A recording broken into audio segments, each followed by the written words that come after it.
কোনো এক গ্রামে এক মা মেয়ে ও তাদের অসুস্থ বাবা বাস করত। তারা অনেক কষ্ট করে জীবনযাপন করত। নিজেদের অভাব ঘোচানোর জন্য তারা বিভিন্ন সবজির চাষ করত আর তা বাজারে নিয়ে বিক্রি করত। এভাবেই তাদের জীবন চলত। একদিন বাজার থেকে মা ও মেয়ে বাড়িতে ফিরছিল। মা, আমাদের কত কষ্ট, তাই না বলো? আর যদি পাপা সুস্থ থাকতো তাহলে আমাদেরকে এভাবে আর কষ্ট করতে হতো না, তাই না বলো? হ্যাঁ রে ছুটকি, আজ যদি তোর বাবার এত বড় রোগ না থাকতো তাহলে আর আমাদেরকে এত কষ্ট করতে হতো না। সবই যে উপরওয়ালার হাতে রে মা। এসব বলতে বলতে তারা বাড়ির দিকে হাঁটতে থাকে। কিছু সময় পর ছুটকির সামনে একটা আম চোখে পড়ে। আম দেখে ছুটকি বলে ওঠে, মা, ও মা, ওই দেখো দেখো, ওখানে একটা আম পড়ে আছে। আমি ওই আমটি নিয়ে আসি মা। আমার যে আম খেতে খুব ইচ্ছে হচ্ছে গো, আমি চাই এক্ষুনি নিয়ে আসি। মারে, এটা তো দেখছি একটা পচা আম। এই আমটা তো তুই খেতে পারবি না। থাক মা, পচা আম তোকে নিতে হবে না। থাক না পচা মা। মা, চলো এটাকে বাড়িতে নিয়ে গিয়ে মাটির নিচে পুঁতে রাখি। তারপর দেখবে কেমন করে চারা বের হয়। আর তারপর বড় গাছ হবে। আর তখন আমরা ঠিকই আম খেতে পারবো, তাই না? হ্যাঁ রে মা, আচ্ছা চল, তাহলে এটা নিয়েই চল। এই বলে তারা পচা আমটিকে সাথে নিয়ে বাড়িতে চলে যায়। বাড়িতে গিয়ে মেয়েটি তার বাবার কাছে যায়। বাবা, ও বাবা, এখন তোমার শরীর কেমন আছে বাবা? মারে, আমার শরীরটা এখনো আগের মতোই খারাপ। উপরওয়ালা আমাকে এত বড় একটা রোগ দিল। আজ আমি সুস্থ থাকলে তোদের এত কষ্ট করতে হতো না। আমাদের সংসার যে খুব ভালোই চলছিল। বাবা, তুমি এমন করে বলো না। আমি আর মা তো আছি, বলো। আমরা ঠিকভাবেই সংসার চালাতে পারবো। এ নিয়ে তুমি একদম চিন্তা করো না। মারে, এই কিছু সবজি বিক্রি করে আর কত টাকাই বা হয় বল? এতে করে তো আর সংসার চলে না। বাবা মেয়ের কথার মাঝেই ছুটকির মা খাবার নিয়ে আসে।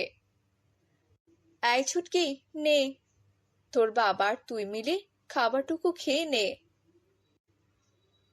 আমি না হয় খেয়ে নেব, কিন্তু তুমি খাবে না মা? ও আমি পরে কিছু একটা খেয়ে নেব। আমায় নিয়ে চিন্তা করিস না মা, খেয়ে নে। আচ্ছা বাবা, চলো আমরা খাবার খেয়ে নেই। পরের দিন সকালবেলা মা, কাল যে আমি একটা আম নিয়ে এসেছি, সেটা আমি আজকে আমাদের বাড়ির সামনে পুঁতে রেখে আসি, কেমন? আচ্ছা ছুটকি, যা, ভালো করে মাটিতে পুঁতে আসবি, কেমন? এই বলে সে মেয়েটি বাগানের দিকে যেতে শুরু করলো। এই তো বাগানে চলে এসেছি।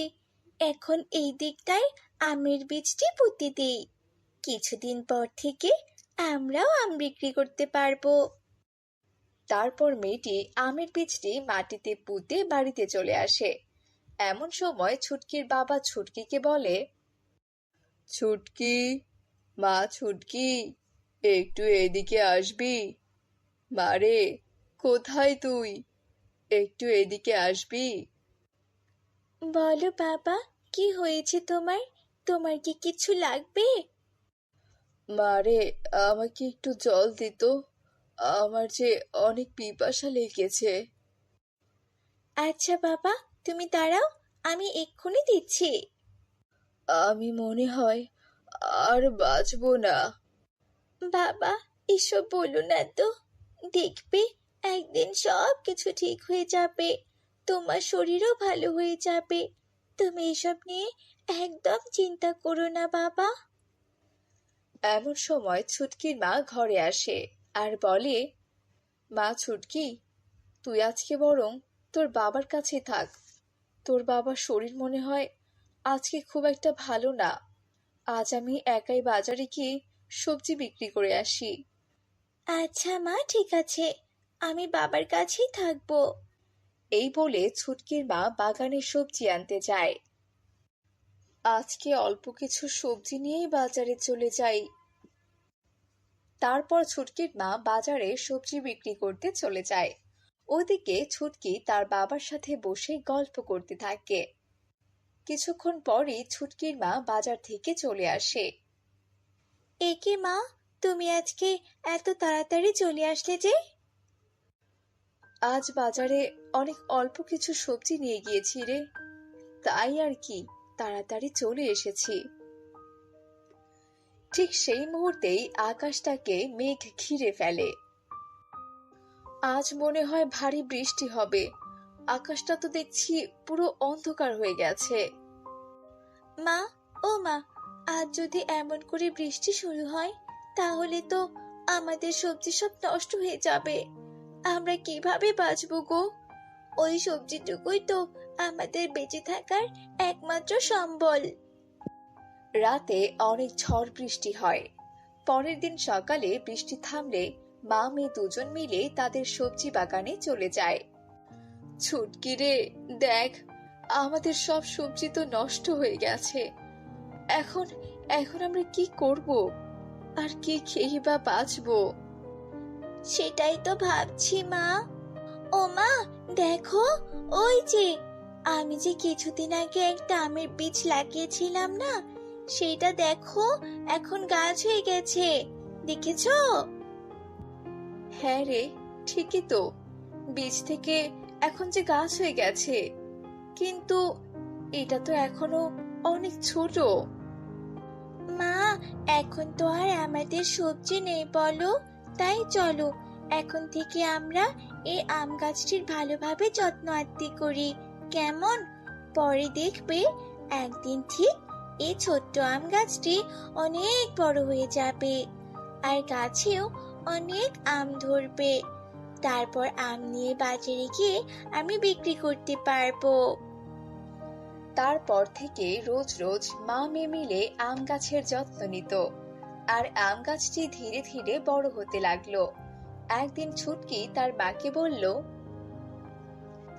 চলো মা, আজ বাগানে গিয়ে দেখি আম গাছটি কতটা বড় হয়েছে। মা মেয়ে আম গাছের কাছে এসে দেখলো মাত্র কয়েকদিনের ব্যবধানে গাছে কয়েকটি আম ধরেছে। এই রে ছুটকি, দেখ, তোর গাছে কয়েকটি আম হয়েছে, আর কিছুদিন পরেই আমগুলো পেকে যাবে। হ্যাঁ মা, আজ আমার অনেক ভালো লাগছে, কিন্তু এখনো তো আমগুলো অনেক ছোট, মনে হচ্ছে কিছুদিন পর পেকে যাবে। এই বলে তারা বাড়িতে চলে যায়। এর কিছুদিন পর ছুটকি আবারও তার মাকে বলে, মা, ও মা, চলো না গো, বাগানে যাই, আজ মনে হচ্ছে আমগুলো পেকে গেছে। হ্যাঁ রে ছুটকি, চল তবে। মা মেয়ে বাগানে গিয়ে দেখলো গাছের সব আম পেকে গেছে। ছুটকি খুব খুশি হয়ে তার মাকে বলল, মা, দেখো দেখো, আমগুলো পেকে গেছে, চলো মা, এখন এগুলো বাজারে নিয়ে গিয়ে বিক্রি করি। এই বলে তারা আমগুলো পাড়তে শুরু করে। ঠিক সেই মুহূর্তেই এক বৃদ্ধা মহিলা এসে উপস্থিত হলো।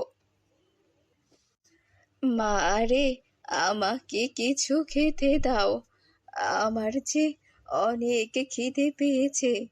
বেশ কয়েকদিন হয়ে গেল আমি যে কোনো কিছুই খাইনি।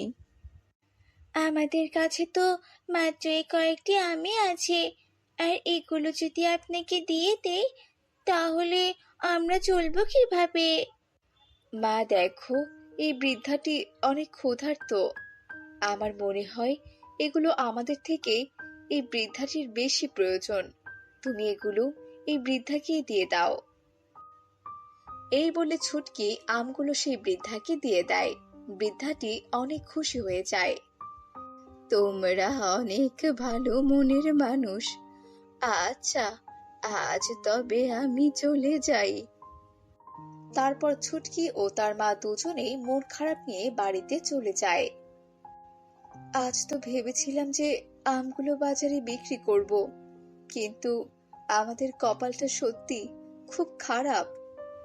মা, তুমি একদম চিন্তা করো না, দেখবে একদিন আমাদের সব কষ্ট দূর হয়ে যাবে। চল ছুটকি, আজ না খেয়ে ঘুমাই। তাছাড়া তো আমাদের আর কোনো উপায় নেই মা, ঘরে তো এক মুঠো খাবারও নেই। পরের দিন সকালে ঘুম থেকে উঠে ছুটকি বাগানে ঘুরতে যায়। বাগানে গিয়ে ছুটকি বেশ অবাক হয়ে যায়। ও বাবা, কাল তো এই গাছ থেকে সব আম পেড়ে ফেলেছি, এখন আবার এত আম কোথা থেকে আসলো? ঠিক তখনই ছুটকি দেখতে পেল সে বৃদ্ধা মহিলাটি তার দিকে এগিয়ে আসছে। এই যে শোনো ছোট্ট মেয়ে, আমি কোনো সাধারণ মানুষ নই, আমি হলাম একজন পরী। এই বলে বৃদ্ধাটি তার নিজের আসল পরী রূপে ফিরে আসে। এই শোনো ছোট্ট মিষ্টি মেয়ে, সেদিন আমি তোমাদেরকে পরীক্ষা করেছি, সত্যি তোমরা অনেক ভালো মনের মানুষ। আর এই গাছ সাধারণ কোনো গাছ নয়, এই গাছের ফল যে খাবে তার সকল রোগ ভালো হয়ে যাবে, এমনকি তোমার বাবাও সুস্থ হয়ে যাবে। তাই নাকি পরিমা, তুমি সত্যি বলছো? হ্যাঁ, বিশ্বাস না হলে এখান থেকে একটি আম নিয়ে তোমার বাবাকে খাইয়ে দাও, তারপর দেখবে সত্যি সত্যি তোমার বাবা একদম সুস্থ হয়ে গেছে। আচ্ছা ঠিক আছে পরিমা, তাহলে আমি এক্ষুনি যাচ্ছি। এরপর ছুটকি গাছ থেকে একটি আম নিয়ে বাড়িতে চলে যায়, তারপর তার বাবার কাছে যায়। বাবা দেখো, তোমার জন্য আমি কি নিয়ে এসেছি। কি রে ছুটকি, এইভাবে ডাকছিস কেন? কি হয়েছে মা? তুই আবার কি নিয়ে এসেছিস? বাবা, তোমার জন্য এই আমটি এনেছি, এটা খেলেই দেখবে তোমার শরীর একদম ভালো হয়ে যাবে, আর তুমি আবারও আগের মতো হয়ে যাবে। কি রে ছুটকি, কাল তো সবগুলো আম সেই বৃদ্ধাকে দিয়ে আসলাম, তাহলে এখন কোথা থেকে আম আসলো? মা শোনো, কাল যে বৃদ্ধাটাকে আম দিয়েছিলাম না, সে না কোনো সাধারণ মানুষ নয়, সে ছিল একজন পরী। সে আমাদের ওইভাবেই পরীক্ষা করেছেন, জানো? ও আচ্ছা, তাহলে এই ব্যাপার। আচ্ছা ছুটকির বাবা, তাহলে তুমি এই আমটি খেয়ে দেখো তো কি হয়। আচ্ছা, সে না হয় আমি খাচ্ছি। ছুটকির বাবা যেই না আমটি মুখে দিল, ঠিক সেই মুহূর্তেই আম মুখে দেওয়ার সঙ্গে সঙ্গেই ছুটকির বাবা একদম সুস্থ হয়ে যায়।